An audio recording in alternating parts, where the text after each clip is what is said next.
can start officially with our first part.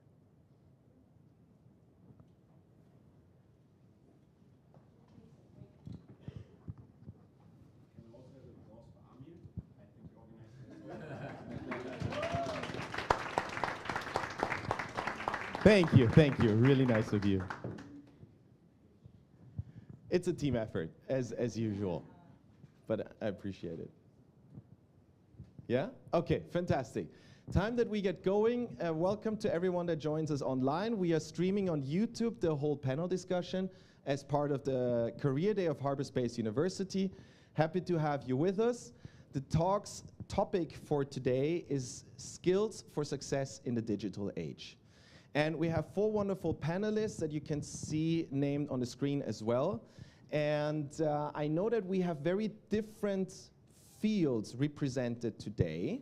And so that's why I would like to start with the more personal questions before we get into the more technical, I would say, into the more content.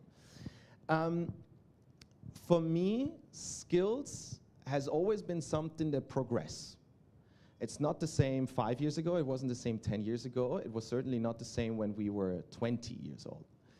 Is there a skill that you don't use anymore, that you have unlearned, or something, the opposite direction, that you picked up only later in life because you realized, you know what, this is actually something I need a lot more now than later on? There's no particular order, feel free to take the microphone. Well, I would say that there are 2 skills that I would say that they have been more important on my probably last years.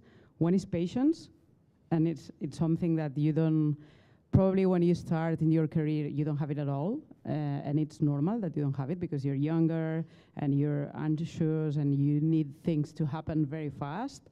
And then you realize that it's good that things don't happen very fast because you have the time to mature them, the time to understand them. When things happen too quick, you cannot understand them.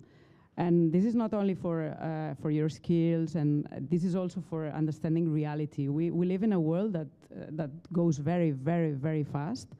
And sometimes we want to go as fast as the world goes to understand everything, but we can't. Because human nature can't evolve, or human psyche can evolve that fast. So we need to digest those changes. And the second one that probably I think it's more important, and I think it's a key for today leadership, it's the ability to change. I think we, not long ago, of course, we had to change a lot, but the same speed as I was talking about, we needed to embrace new things, we needed to learn, we needed to also to focus on things that are different, and also to not to be scared about changing, because changing is today it's something that it's inexcusable. We need to do it, and if you don't want to change, you're out of the market, out of the talent, and out of your functions and everything. So I think it's something that it's absolutely needed. I cannot think about something that I don't use anymore. Maybe it's like, typing in a writing machine or something like that. But everything, I think it's useful in your life, and it helps to, to overcome situations, to learn, and to grow.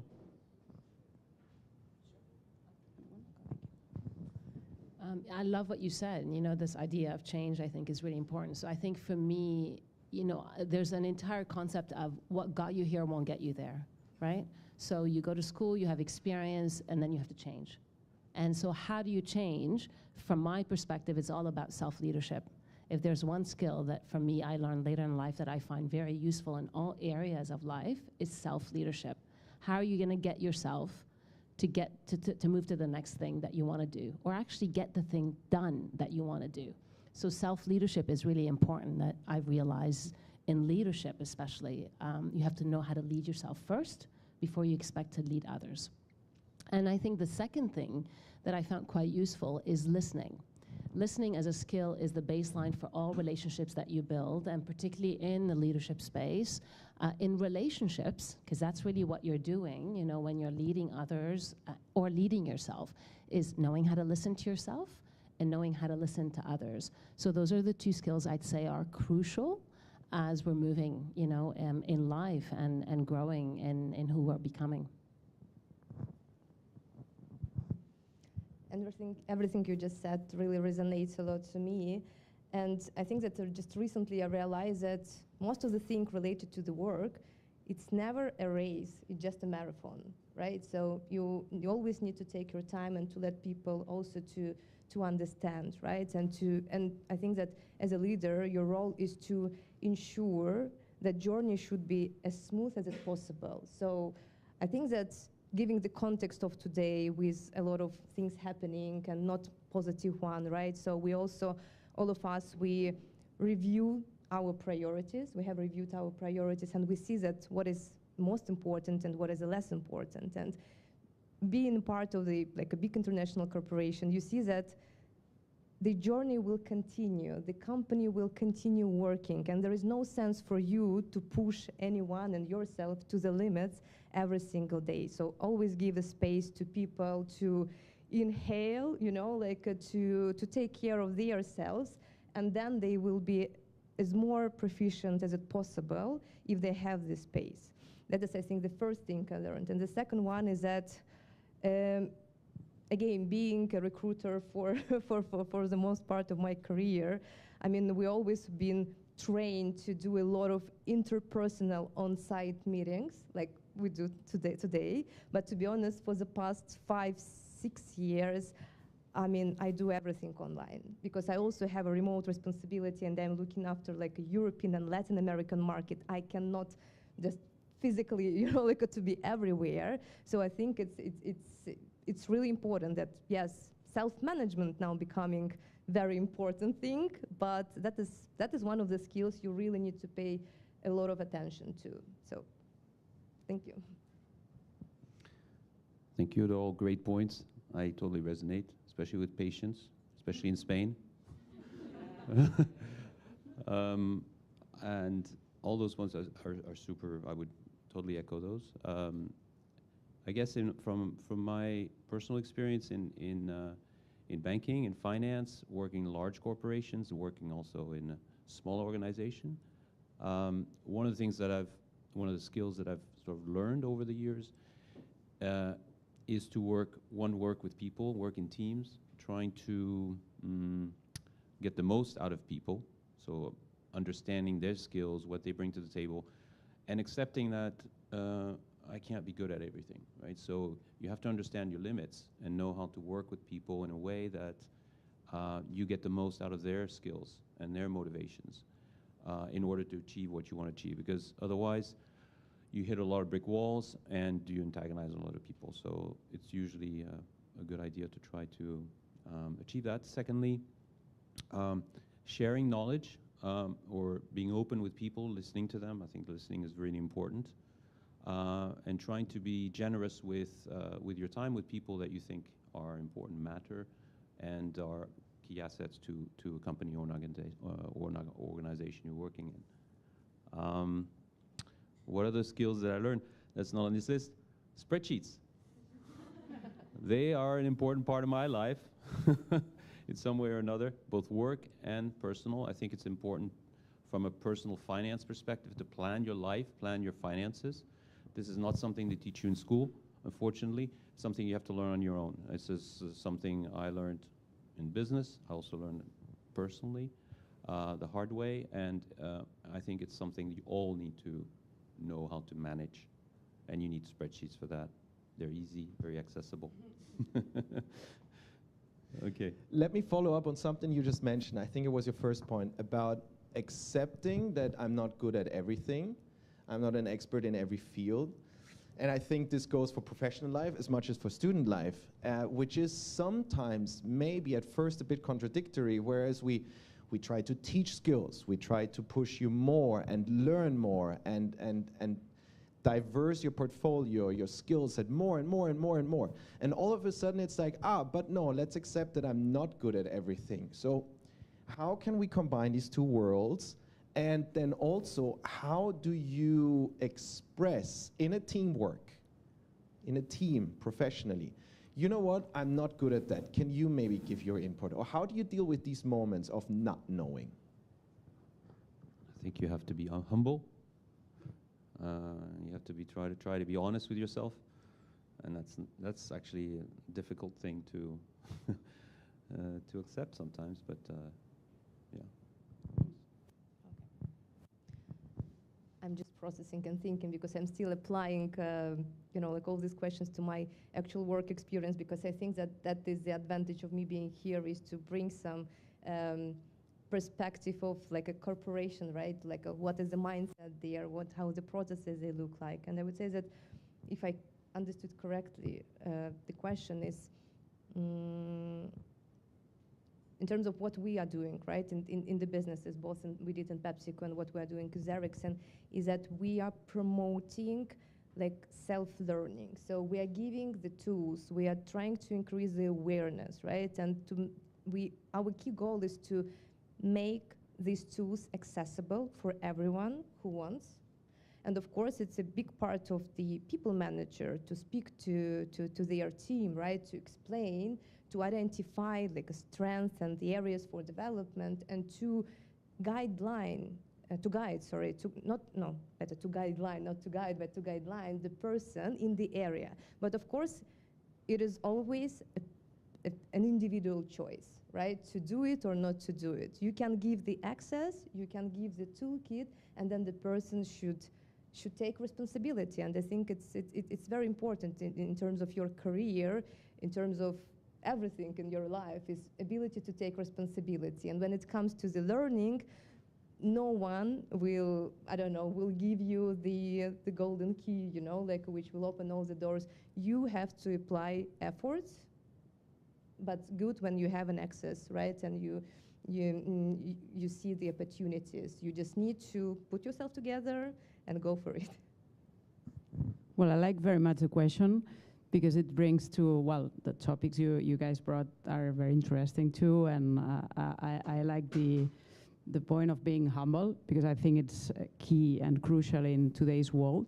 But it brings me to another concept which is very related to today's leadership, which is vulnerability.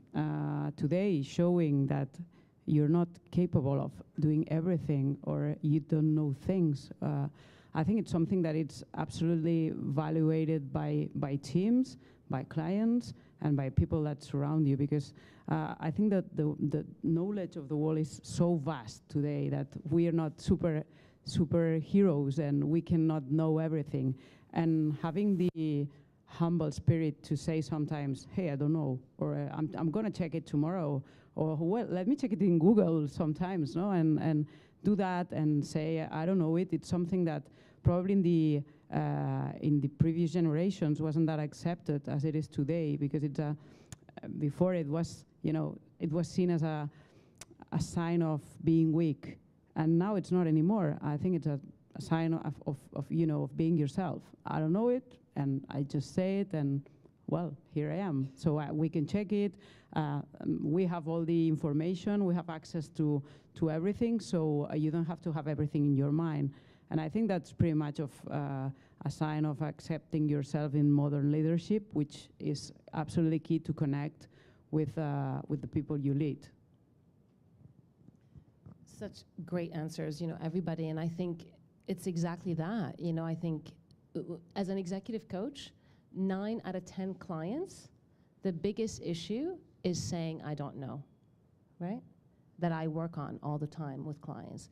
And that's because there's this sort of assumption that when you are leading, or when you get to a certain title, you're supposed to know everything. But no one knows everything. So if you know everything, why are you hiring people? You can do it all on your own, right? So the idea of leadership is to hire smart people who are going to help you move things forward, right, with your strategy, with your idea.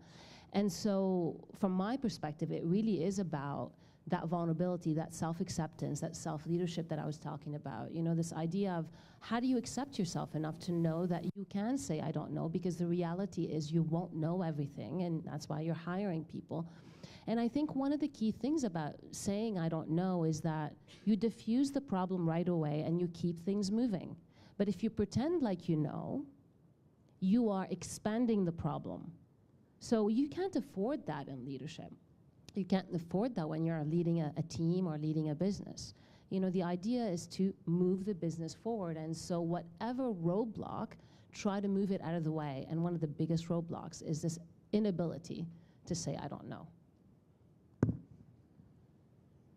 I like the answers, and they're very heartwarming, but I want to persist a bit more, because maybe we are speaking from a position of comfort. We already have a job secured. But I also understand there are people that are actively looking for a job, and when we have job interviews, job applications, we always try to present the best of ourselves. We try to present ourselves as, you give me any task, I will solve any problem. So maybe first to you, Maria, because I'm sure you had hundreds, thousands of interviews, maybe you're instructing teams on how to deal with these situations. Is it really okay for an applicant in an interview to say, you know what, I don't know the answer to that? Because there might be this voice in the back of my mind saying, if I say I don't know, I'm out of the race. How do you deal with that? What's your approach to this? Sure. It all depends. It all depends on the particular job you are interviewing for, right? So once we are defining the demand that we need to fulfill this specific role, of course we are discussing which kind of requirements we are applying for the successful candidate. So first of all, we define which are the must-have skills. Normally it is, when it comes to the specialist level of roles, we are defining the hard skills which are like mandatory for this particular job requisition. And then there is some nice to have things, right? Once you are going through the interview, of course there is a certain etiquette, right? Etiquette, how you should interact, right, with the interviewer, like, and the way how you basically how you conducting the conversation. And normally it is a recruiter who would lead it and who would guide you right through the process. But it is absolutely normal to say that I do not know something, and it's better to say, because I do not recommend to lie. Because, I mean, especially when it comes to the hard skills, if you say that, yes, I was a part of this project and I did it, from the first day, it will be quite obvious that you cannot do it. And as far as I understand, most of the people here are specialized in IT, right? And it is really, and you know better that it's really hard to lie that you did something when you didn't. But it is another thing about the tips and tricks how to go through the interview. It is always possible to speak about the same things but differently. And that is why I would recommend to prepare for the interview, because it's important, and many recruiters, they would ask you about some failures in your career, maybe in your personal life, whatever you would like to bring up, to the discussion. And I would recommend you to train the narrative you will be sharing, because you can speak about, again, failures, but from absolutely different perspective, right? And again, it also depends on your recruitment, like a counterpart with whom you're speaking to, right? But it is possible. It is possible. And yes, answering to your question, yes, you should say openly that you do not know something. And then if you do not something which is really important for this job, okay, that will be another job you will be 100% fit for. Yeah, I would like to add a sentence to that. It's that it's better to be non-recruited than wrongly recruited. Because when you're wrongly recruited, you're really disappointing the person that recruited you, also your manager, also your team, and you create a bigger problem than saying, and I think that you're not going to be unrecruited because of saying you don't know, but a part of that, I think that you have to be really honest in your interviews, because I think that you always find the truth in the end. So everything's going to be obvious, no? And if you're underqualified for a job or overqualified for a job or whatever, and it's not your place, this is going to be obvious at some point, and then it's going to be worse. So that's why I come back to patience. Sometimes I'm not the most patient person in the world, but I'm an advocate for that. Probably I'm getting older, so that's why. But I think that it's lying, and I know that sometimes it's you need to find the work, you need to you really want that job or whatever. But I would never recommend to lie in an interview or to say that you know something, or just be very creative with an answer, because it's at the end becomes obvious. So maybe you're earning time, but in the end somebody's going to find out, and it's going to be worse. If you want to. I'll just say that, in leadership, for example, like the idea of if somebody's asking you a question you don't know, you can say, I don't know, but can I get back to you on it, right? I don't know what, when you're hiring somebody, but that could be another touch point that you have with the person that, you're looking to hire. Let me email you in a couple of days if I can really think about it. In leadership, that's something, that you can handle it that way. You can say, I don't know, but I'd like to think about it. Can I come back to you tomorrow? That could be a good way, to answer that. Yeah, go ahead, Eric. I mean, just on a related point, right, which is the jobs you apply for, you also have to ask yourself, what job do I want to do, right? You have one life, right? You don't want to waste it on jobs or activities that you don't actually enjoy or you're not actually good at. So you need to ask yourself, back to the patience, ask yourself and spend some time to figure yourself out. And it's not an easy thing, right? What am I good at? Where can I bring the most value? What do I enjoy most doing most in my daily life, at least in a work environment? Or am I willing to try to do, because you don't know what potentially it could be like?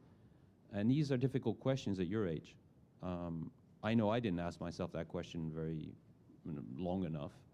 I just threw myself in the first job I got. I was lucky, but it's not always the case, right? So I would say try to spend some time when you're in this process of still being a student to try to figure out the types of jobs that you would enjoy and the types of jobs that you're really good at. And that's a process of self-discovery, I guess. It takes time, but hopefully you find it, or at least you narrow it down to a smaller number of possibilities. You mentioned something now about not knowing the answer and accepting that, and it reminded me a lot of an interview that I saw with Neil deGrasse Tyson, the astrophysicist. He's one of my favorite human beings in the whole world, because he's just able to express the most complex matters in very simple terms, very appealing words, actually. And he once said in an interview, there are two different types of not knowing. There's two different types of saying no. There is one that is just no and full stop, and there is no and then still at least making an educated guess, showing the process of how I would argue to get there, how I would try to get there. And then maybe the result is going to be wrong, but at least the process might have been on track, might have been almost correct, or at least I show the way I think, the way I would work. Because what you just pointed out is that work is more than just the work itself, right? It's about being a fit professionally and personally. Can you relate to that, or is it completely out of the picture? What do you think about showing your personality in an interview as well?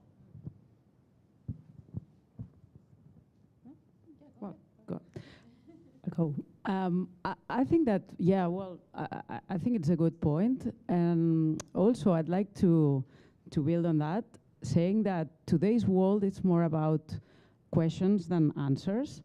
So sometimes it's like, you know, when you don't know something or whatever, what you can add is what you would ask to know it sometimes, no? Because it shows that that person, and I'm not only talking about how important it is to make the right questions with artificial intelligence, but it is also very important at daily life. You know, the half of the solution is the right question. So sometimes not knowing the answer, but putting some questions on the table, I think it's something that you really appreciate when you're recruiting someone or interviewing someone or getting to know someone for a position. I think it's very good to have that focus, no? Maybe I don't know that, but I would ask that to know it, or I would find out asking that kind of questions on those places to know the answer to your question. So trying to pose more questions, or to you know, to add questions on that, I think it's always a right way to get out of one of these situations. So I wouldn't say like a taxative no, because it doesn't help very much. I mean, I'll agree, and I'll just say that you can't just give up. You know, that does show the personality, right? You're saying there's a personality that just says no and goes away, and there's a different personality where there's a little bit more of effort. And I think there's a lot of talent out there in the world today, and you know, so you want to stand out by the effort that you're going to put into the job that you're looking for, right? And it all starts with the conversation that you're having at the interview level, right? It all starts with that. So showing your personality, I would agree, is a really important one. So from my perspective is, well, do you know then who you are? Do you know how to lead yourself?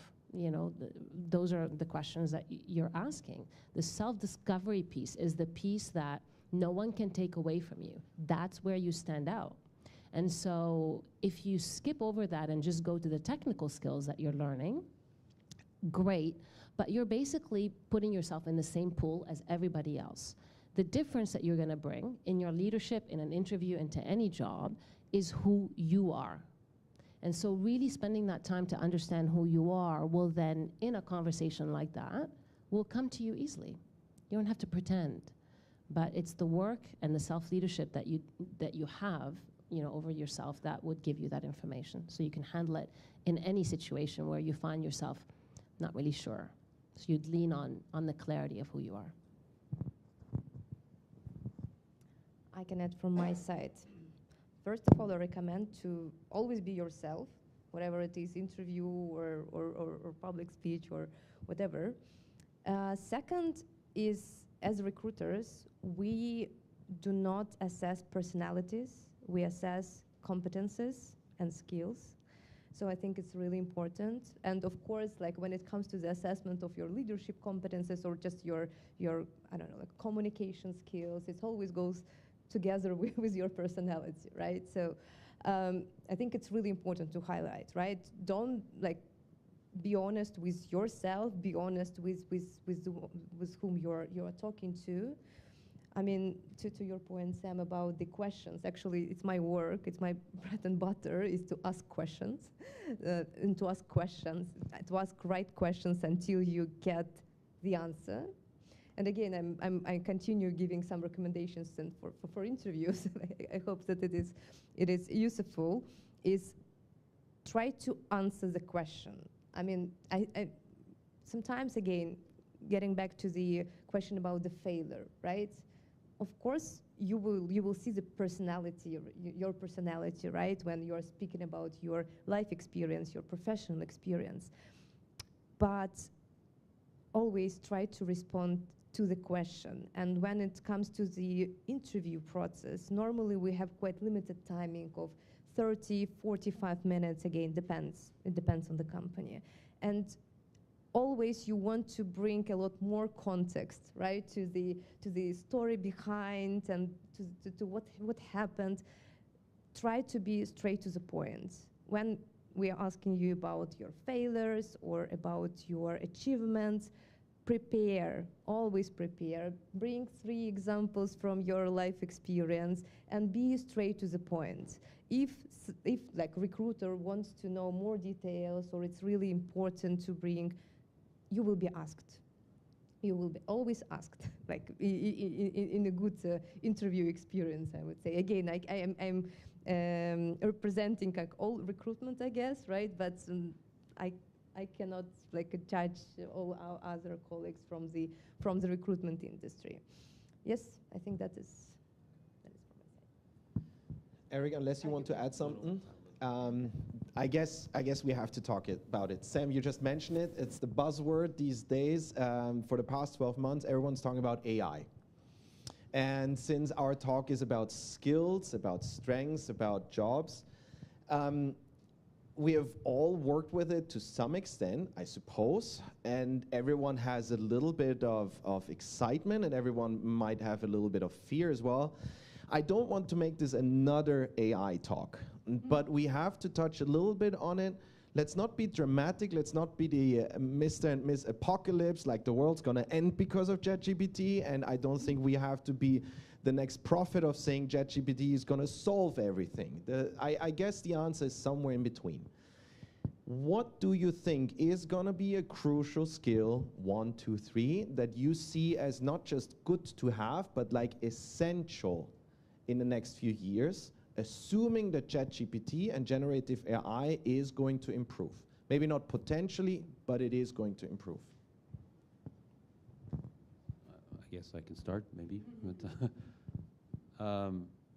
you bring this up, it's funny because I'm old enough to remember 20 years ago when the internet was coming out, right? And websites and all this sort of new world, and the whole world was going to change. And it ended up creating opportunities for people.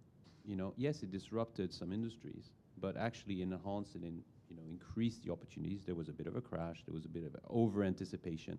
I'm sure the same thing will happen with AI, right? These are super powerful new tools that should be used, that will disrupt, hopefully in a positive way, the world.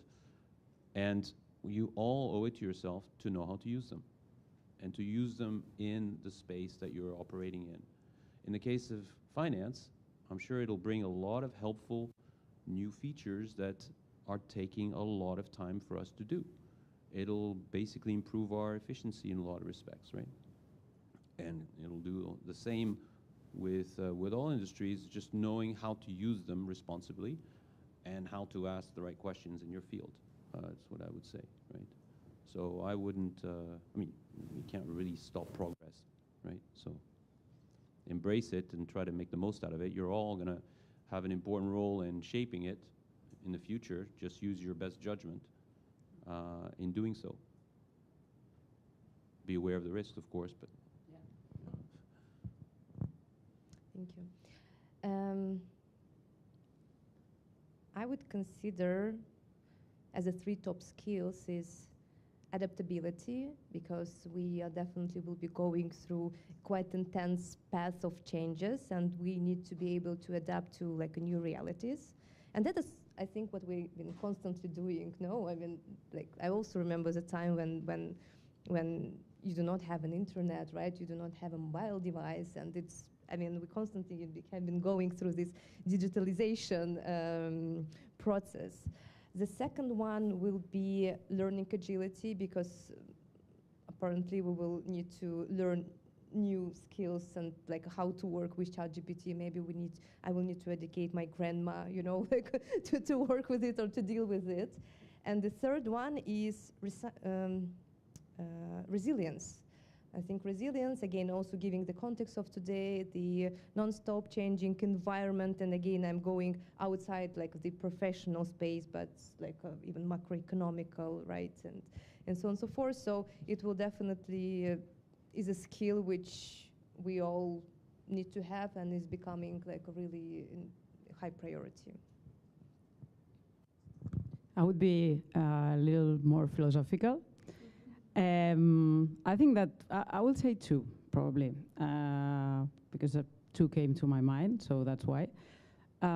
First one, I think that you guys and we all will need to be very critic in terms of, you know, being able to discern what it's right, well, what it's right, more than right or wrong. Yeah, if something really applies for what you're asking and what you want to know, if this is the right answer to a question. Because sometimes, it's an AI can be wrong. Why not?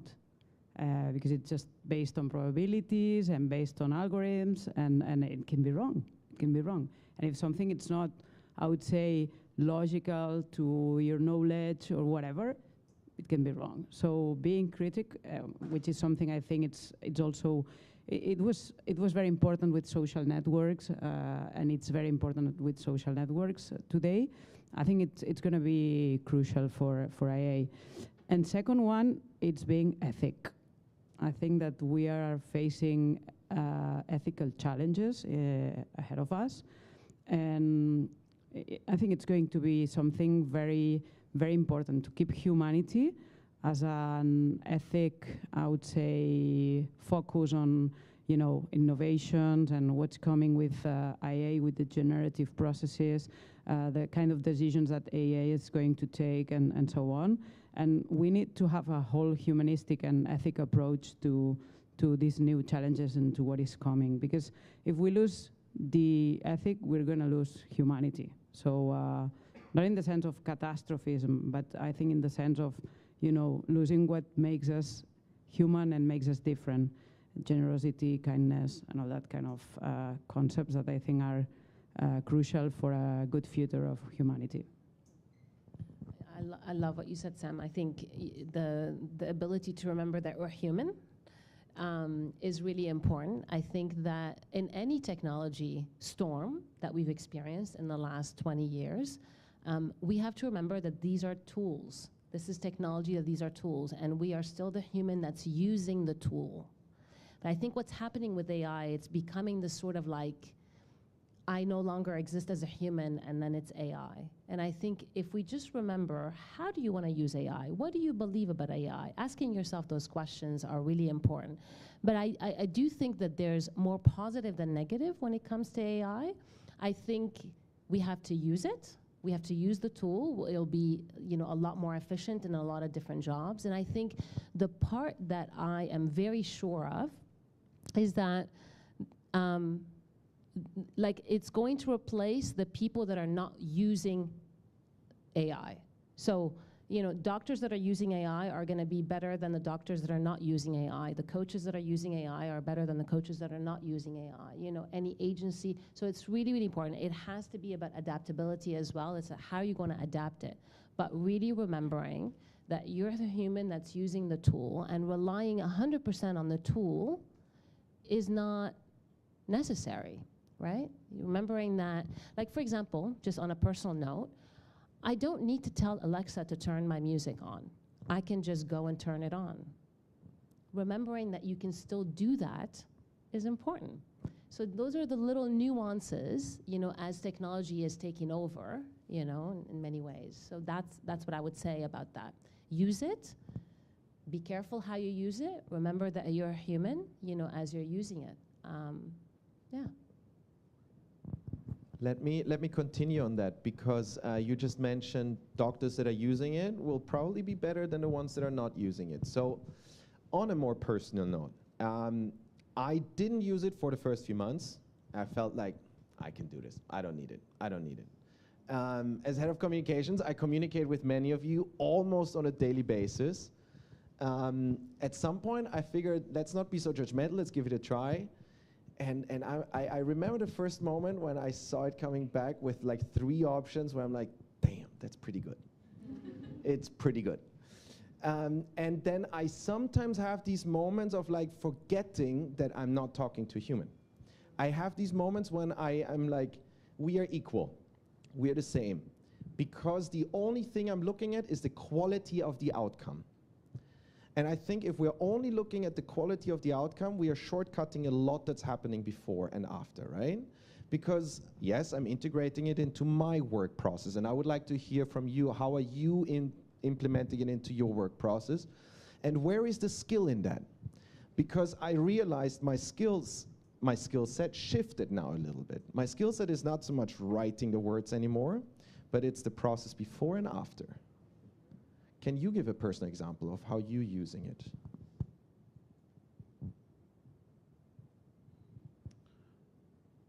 I will. I like Daline's reference to tool. Maybe think, use the tool, don't be a tool. That's it. That's what it comes down to, right? We don't want to become tools, right? We want to stay human and use those tools to our advantage. The same way, you know, the Google search engine transformed our lives in terms of even knowledge, right, and education. This is just another level. How do we apply it? In my case, it's still very early days. I mean, it's so recent, this ChatGPT or accessibility to these functions. And we're only talking about a few months, right? Still so young. What I look forward to is having the integrated AI in spreadsheets. It's not there yet. It's not, you know, it does. But I'm starting to talk to some of our students, see if they can help us out with using that to help us with some of the accounting functions, sort of categorization of expenses and things like that are right now done manually, which you know is a tedious, super tedious process. You know, if it can help deal with a lot of tedious things that are mind-numbing or tool-making, right? That can enhance our lives, right? So that's one example in our case. Thank you. I really like ChatGPT personally, and it really helps to save a lot of time, especially when it comes to the development of the content. It's really nice tool for brainstorming, just with ChatGPT, because, for instance, I'm still like a new to Ericsson, and my goal is also to work on the development of some frameworks, strategies, and so on and so forth. And I mean, I need to somehow to articulate it myself, right? And I have some initial ideas, but it really helps you if you ask right questions. Again, coming back to the questions, if you ask right questions, it really helps you to extend, you know, like some of the ideas you then later on can put into your brainstorming session, into your slides for presentation, and so on and so forth, right? So it really helps you to work with the content. I mean, I'm only using it from this perspective. I have never gone deeper. But the other aspect of using it for work is the compliancy, because our compliancy team is, I mean, it's quite tricky, right? In terms of what information you are putting there, you should be very, very careful, and you should not use your professional, your work account in order, you know, like to access there, because there are some things which I think they're still figuring out, but a high recommendation is not to use it as a part of your work environment. Yeah, thank you. Same as us.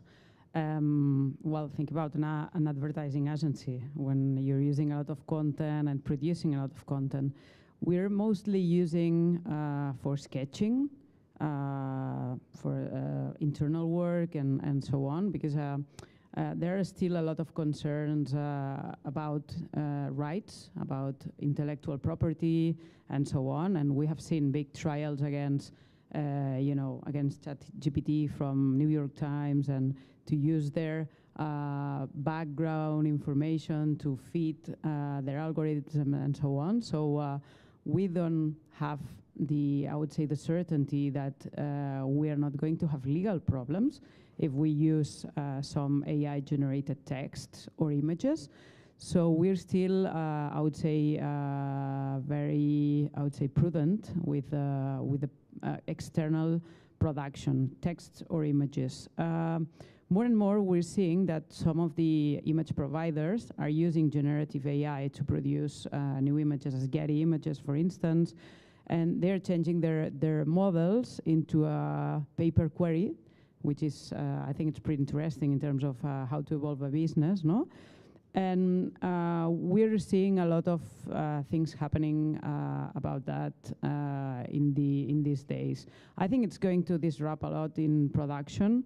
I was talking to a production guy today that was explaining me that some of the I would say some of the screen directors and so on, they prefer to use AI-generated images rather than shooting in the outdoors because they can control all the conditions and so on.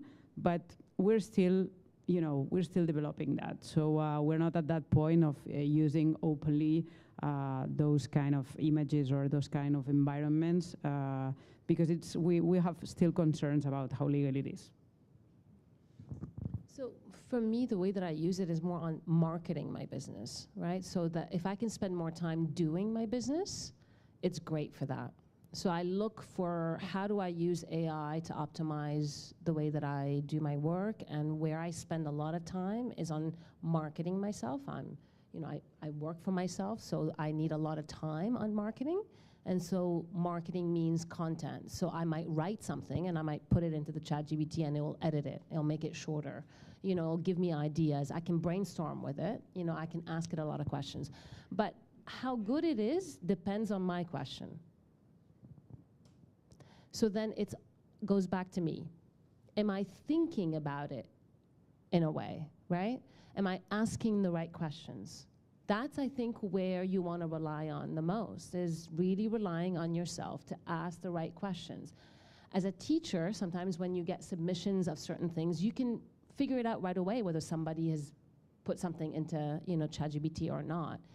There's a level of thinking in the question that is really the most important part of ChatGPT. So I think how good it is depends on the human being. So that's a big part of the equation as to why I think without the human being, the tool is just a tool. How good it is depends on you. And for me personally, it's just content editing that really cuts it in like 50%. So why wouldn't I use it? I think time saving is the reoccurring theme here, time saving. And then I think where we can judge for ourselves how helpful it is how we use the time, whereas sometimes we just keep on doing more, and this idea of saving turns into just more pressure almost, which is for me where I have to think back like, oh, I just saved 2 hours in that day. This is actually amazing, freaking amazing. And that's the moments when the others, the fearful moments are sort of balanced out. And I agree with you, ultimately it's the person that gives the tasks and the questions. I think there's also one of the reoccurring themes here, asking the right questions. During an interview with ChatGPT, it comes back all over again. Now, it's already been 45 minutes of this talk, and I don't want to be the only one asking questions. So if there are any questions from the audience, I'm happy to take them right now. And we will also be having the chance for our online audience to raise some questions in the YouTube chat if you want to. Is there anything coming up?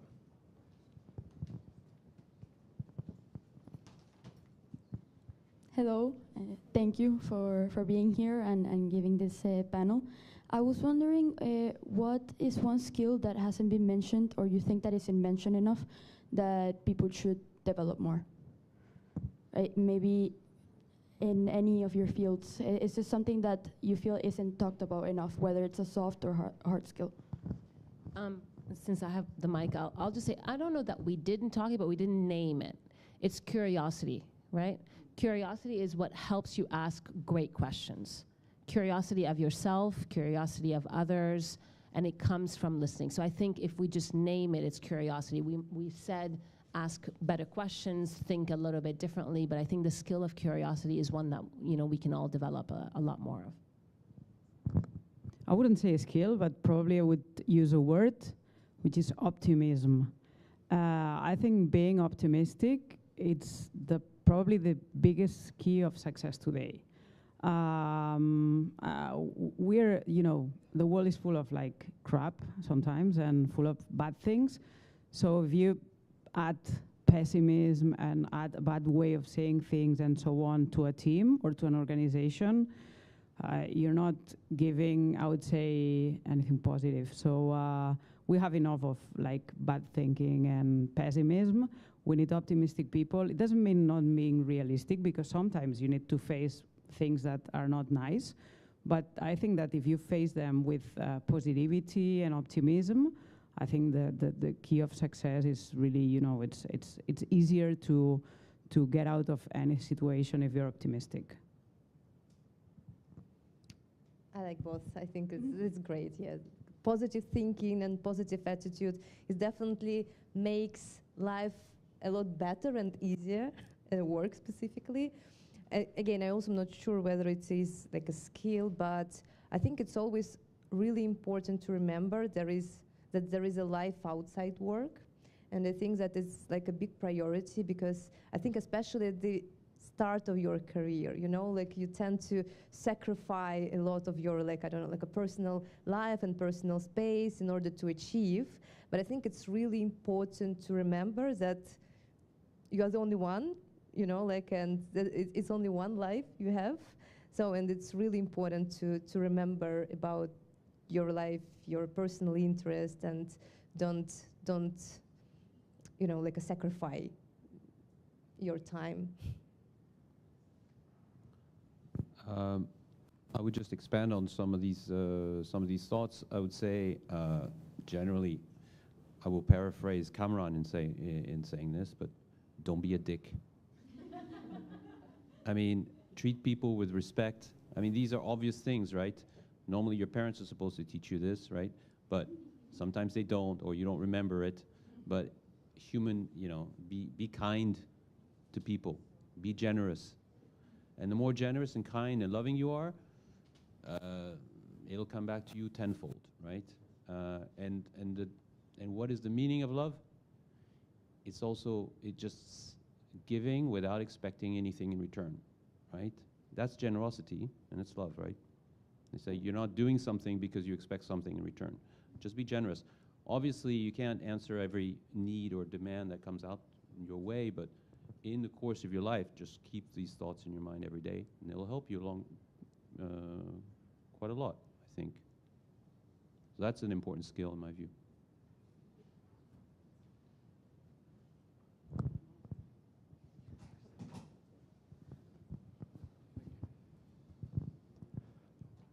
What is your biggest regret?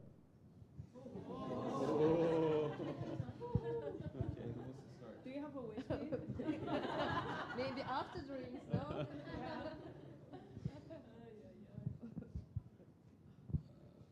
So, do you regret?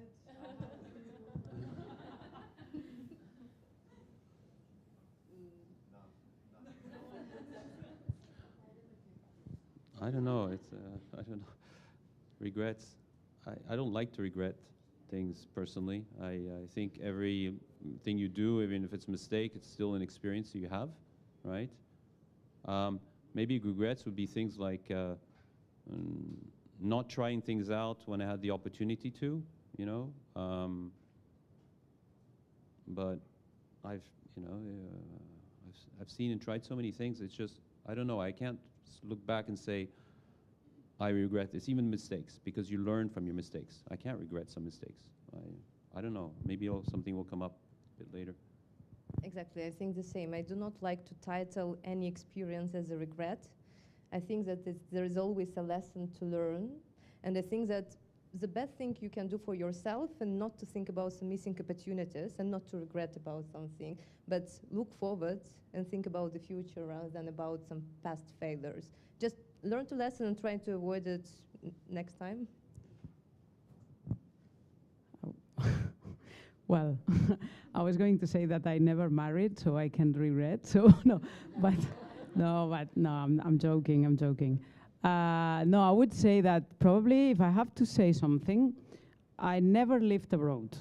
So I've always lived in Barcelona, or Barcelona, Madrid, and going up and down. I go every week to Madrid and I spend a couple of days there every week. But I've never lived out of Spain for a long time. I've traveled a lot. So if I add up all the trips that I've done, maybe I spent like 3 years outside of Barcelona or 4. But I've never had, you know, a life in a different country. So that's something that I regret. Well, I'm not in the end of my life, hopefully. Let's see what happens tonight, but, but I don't expect that. So it can happen. But if I would say something, that would be the one. That would be the thing. So I have a thing that says, train your mind to see the good in everything. And I've lived by that for a long time. So I never look at something as a mistake or anything of regret. But I'm curious about the question. The question is, it seems to me that you might be looking for advice on what to avoid, right? Like, or is there something that I need to know now so that I won't do it? And I think what's really important at this stage is to understand that just raise your hand and do everything, just do everything. Don't worry about the mistake, because there's always a lesson, if your mindset is to look for the good in everything, right? Is to try a lot of different things. That's the time that you're in right now. Say yes to a lot of things, try, experiment. It's okay to make a mistake. We've all done mistakes, right? Maybe mistakes that felt like bad in the moment, but my goodness, I wouldn't be who I am if it weren't for these mistakes, right? So I think you'll learn so much by experimenting and trying different things in life. Yeah. I had a question about dealing with people who are around you in work and in your personal life that kind of you don't feel like you can express who you are, not because of you being scared, it's just that you are around people where you cannot just truly express who you are and act the way you would act normally. And I think that's something that also maybe troubles us, our generation, more, since we are all in our 20s and trying to figure it out and trying to be friends and not. But there's also a part when that affects your work and how you deal with people. So how do you stay who you are and who you want to be without seeing and understanding that other people are affecting that? How can you stay in your own lane without being affected by someone else's or energy or presence or opinion? That is a lifelong thing, that at the young age of, I'm not going to tell you what my age, that I still go through. And I think that is valid. I think, what you're saying is that you want to be yourself and you want other people to be okay with it. I'm loud by myself, so I don't, mic is, but in a sphere where you can be yourself, but there is, in your work, there is people who have even bigger personalities than your own personality or bigger opinion. How can you still validate your own opinion even though there is a bigger presence in the room than you? Right, so you want to speak up more. Yes. Right, yes. And so I think you want to hear yourself, you want to validate yourself, you want to build that confidence within yourself. That's the work in order to be able to speak up without being afraid of what they're saying. Because if everybody was to say, I love what you said, would you or would you not speak up? Right. So I think not speaking up is dependent on other people's opinions right now, right? And that's okay, that's valid, but I think the work is to really build up the confidence within yourself so that if they were to not agree, you would still speak up. Does that help? Okay. Yeah, I think nothing to add. No, I think that, well, first thing would be that if you don't feel that you can be yourself in a group, leave the group. So, because it's, maybe there are situations that, of course, you don't feel like maybe it's not the right time to say something or it's not the right situation to say something. But if you feel, I would say, repeatedly this way in a group, I think it's not of your interest. So I think if it's a job or it's a work, you should think about changing. And if it's a group of friends, maybe you don't fit. So and it's okay to not to fit. It's nothing. It doesn't matter. So you would fit somewhere else for sure. So I wouldn't be very obsessed about that. If you don't feel right, just leave and find another place. So, and don't regret and don't think that there's something wrong with you. Maybe there's something wrong with them. So. Yeah, I would fully agree. And I think that when it comes to work, there is nothing personal. It's just a work, right? There is nothing personal, and you do not need to go deeper, you know, like into the perception of your image as a person. If you're an expert in your field, you can always speak up, you can always voice over your opinion, and once you are in the room with other experts, so it's normally it is a dialogue about the work, but when it goes outside the professional field and you do not feel comfortable about something, again, it depends on which environment you are, but normally like in the corporation, you can address some of the questions to your HR business partner, to your manager, and maybe, again, there's nothing about you, it's more about the group you are in, and I fully agree, if you do not feel comfortable, just change the group. I would just add to that, one of the things that you're getting here is the importance of communication, right? So staying silent is not an option, because neither party is going to feel better. You're certainly not going to feel better. So it's super important to address these issues by communicating. And then what's super even more important is how to communicate. Because for that to be effective, both for you and the other party, if you want it to be something that resolves the problem and improves it, you will communicate it in a completely different way than if you actually don't want to resolve it and you want to break it off. So, and that means understanding the way the other person thinks, understanding the personality type of the other person, to be able to communicate them in a way that they understand it or they react to it, right? Or react to it in a negative way. I mean, I've learned this the hard way, professionally, personally, how to try to talk to people in a way that's conciliatory, in a kind way, trying to understand their perspective. And that's sometimes very difficult, right?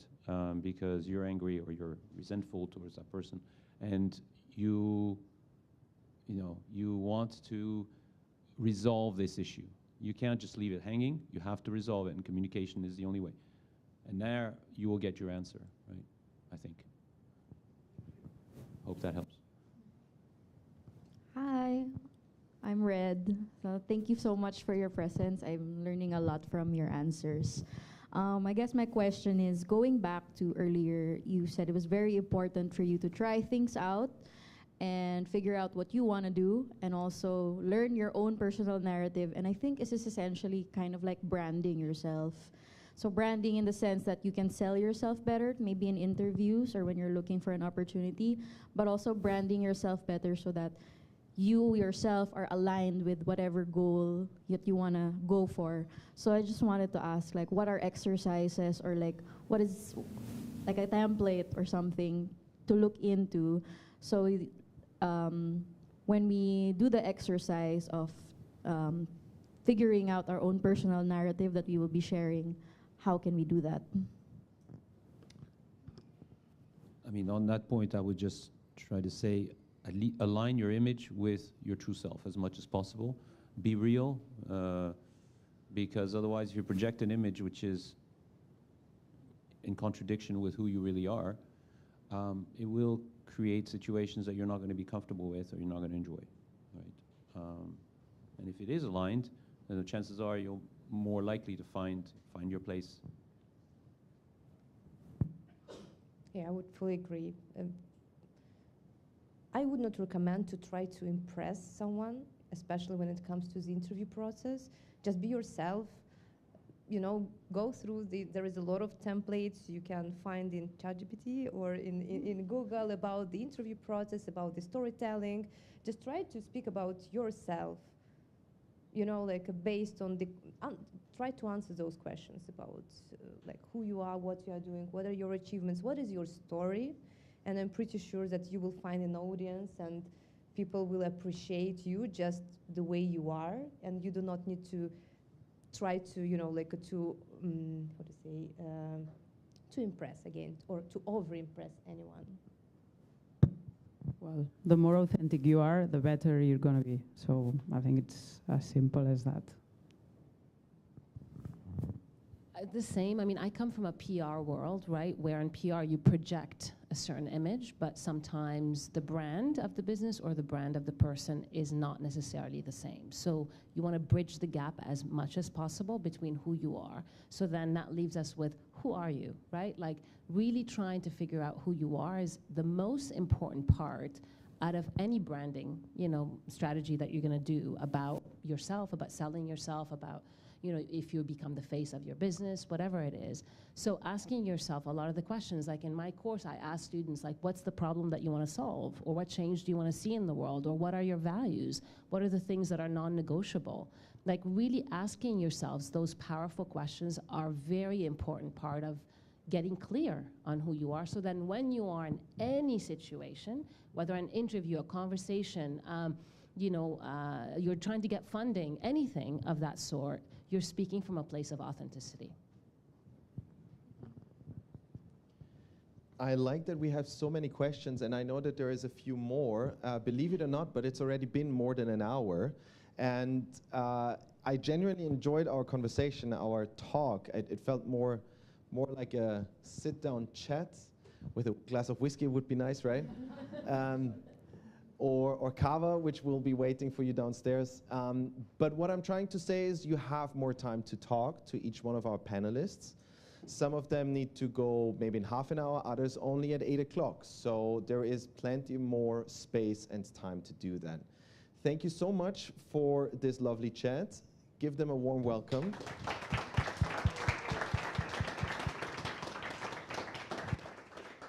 It hurts to cut it off right here, but we do have a program that we need to follow.